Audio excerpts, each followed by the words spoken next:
Bonjour, Buenas dias, Bonjour, Buongiorno, all of the things, babes. As you know, you just heard, baby, we learning 4 languages in 2024. Yeah, get into it. The banner in my YouTube bio literally says, how fast can I become multilingual? And we're gonna put that to the test in 2024, babes. Yeah. I am already, if you're new here, my name is daljiimarax, and on this channel I've been documenting my process of learning Spanish and French. Into the new year, we are going to be adding Portuguese and Italian. All of these languages I've always wanted to learn forever, but since I've been learning Spanish and French for some time, I'm comfortable adding 2 more languages into the mix. Mainly because they're all Romance languages and they connect a lot. I consume a lot of media, TikToks, music, TV shows, movies, all that in all of those languages. And I'm able to like catch on to more things than not because I speak 2 of the Romance languages already. Like, let me go ahead and add Spanish and Portuguese to the mix. And I'm about to tell y'all how I'm going to do it. It's very ambitious, but hear me out, okay? I am not going to give myself the goal of being fluent in these languages. The only one I know I'll be fluent in is Spanish, because I've been learning it a lot longer and I speak it the most on a daily basis, and I have a tutor that I meet with all the time. So being fluent in Spanish this year is 110% realistic. French, Portuguese, and Italian, it's different, and I'm okay with that. I'm giving myself the goal of speaking, practicing as a whole the language every single week. And how I'm going to get that done is I'm giving myself a goal by the end of the year. What do I want out of these languages? So I wrote a list of things that are important to me to learn, to understand, and to know how to speak about. Number 1 is going to be characteristics about myself. Whether that be like my emotions, my job, things about my family, things about myself. If somebody was to say, tell me about yourself, I want to be able to tell you about myself in those 4 Romance languages. Somebody was to say, tell me about your family, I want to be able to talk about them in my 4 languages. How are you feeling right now? How's life been? In those 4 languages, I'm going to be able to talk about that. I want to be able to have specific type of conversations with somebody in depth and not just ABCD, question, answer, question, answer. For example, if I'm going to a store in Brazil and I am looking for a green dress to go out to dinner tonight, and I tell the sales associate that, and we go to the section where all the green dresses, and she's going into detail and asking me, okay, what's the vibe of the dinner? How do you want dress? Do you want open back? Do you want this fabric? I want to be able to engage in a conversation like that. That is important to me. If I ask for somebody directions, instead of just saying left, right, okay, you going there by bike, by walking, you're getting the Uber, okay, this is what you want to do. You want to go down this street and you take this shortcut, and then you're going to see a big bush with yellow leaves, and then you're going to do, I want to be in-depth conversations about these different questions and things I may have for people.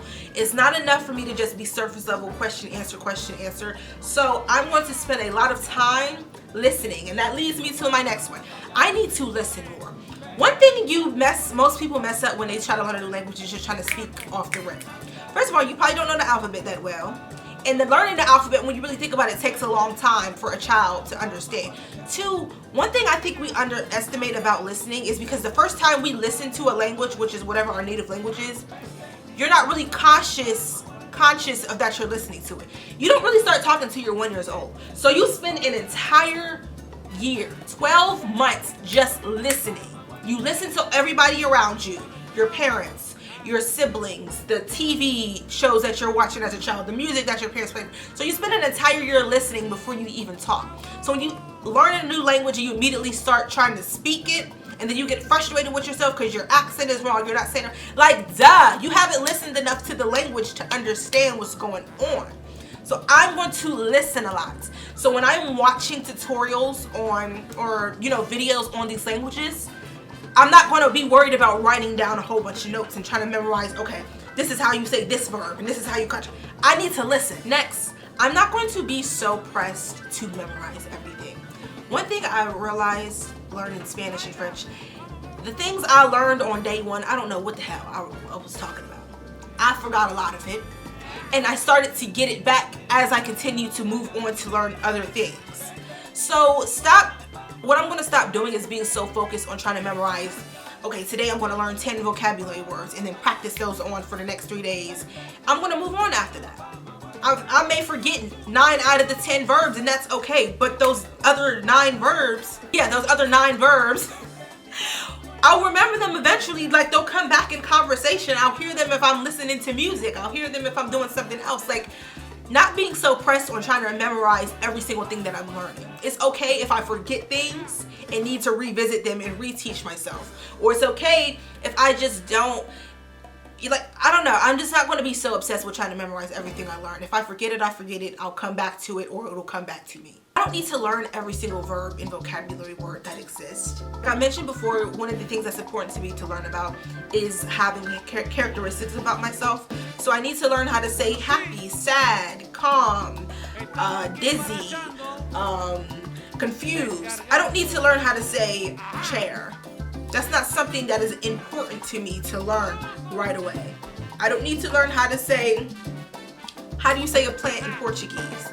How do you say a window in Portuguese? I don't like clock. These are not things that I need to know right away, so I'm not going to focus on that shit. And I think one thing that I want to do, this may seem ambitious, but I think it's actually not. Give myself a daily goal instead of a weekly goal. Meaning by the end of the week, I want to be able to cancel 100. Why don't I just say, for today, I'm going to practice numbers for 10 minutes. And whatever happens, happens. Okay, the next day, I was able to learn 3 numbers. Okay, let's try to do 5 today. Okay, do 5. By the end of the week, I may forget all the numbers I learned on day 1. But the goal is to do a little bit at a time on a daily basis instead of giving myself this long, ambitious goal. Because I'm be chasing the clock, like, oh my God, it's Thursday and I still haven't started, or I still haven't done X, Y, and Z.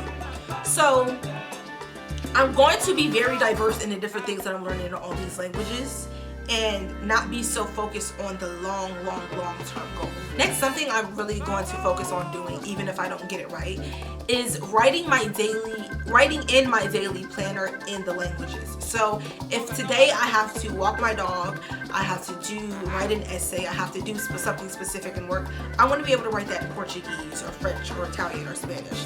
I want to move away from writing down in my daily planner in English. I'm moving away from that. That's something I'm getting up out of here, and I'm so excited to do it, and I cannot wait to do that. I plan on, right now I have a couple of my apps in Spanish. I want to dedicate a specific app to a specific language. I'm not sure which ones I'm going to do that to, but I know my main apps, I'm going to keep those in Spanish and English. But other apps that I use occasionally, I don't think it would hurt to put one in from Italian, French, or Portuguese. I think that would be very helpful for me to see those words often. And if there are apps I use, I kind of know what that button means and what that means because I'm used to using the app. I think that'll be something helpful and something that's like, I don't know, it can be a challenge without me actually sitting down and studying and doing something. You know what I mean? And lastly, in my most one I'm looking forward to the most is going to be having fun.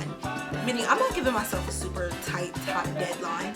I'm not saying by the end of this year I need to be able to, like, there's things I want to do, but if it doesn't happen that way, I'm going to be okay. The goal is to just continuously immerse myself in the language on a weekly basis, and it's why I'm doing all of these different things to immerse myself in, instead of saying every day I'm going to study for 30 minutes. There will be days where I'm not going to do any of this. Like, let's be honest. So me having an app in a different language, I'm still being familiar with that. Me writing down my daily planner in a different language, that could probably be the only time I'm immersed in that language for the entire day. That could be it. And most importantly, 2024 is the year of travel for me. I plan on visiting well, not all of the countries. What am I talking about? I plan on visiting countries where all of these languages are spoken. So y'all will see more travel content from me for this year, and I am super excited about that. I think that is going to be the most important way that I'm going to be able to be fluent in these languages. Because y'all going to see me in these countries speaking these languages to people. So I got no other choice, okay? So all this studying is going to actually come into fruition, and I'm going to have to speak them, okay?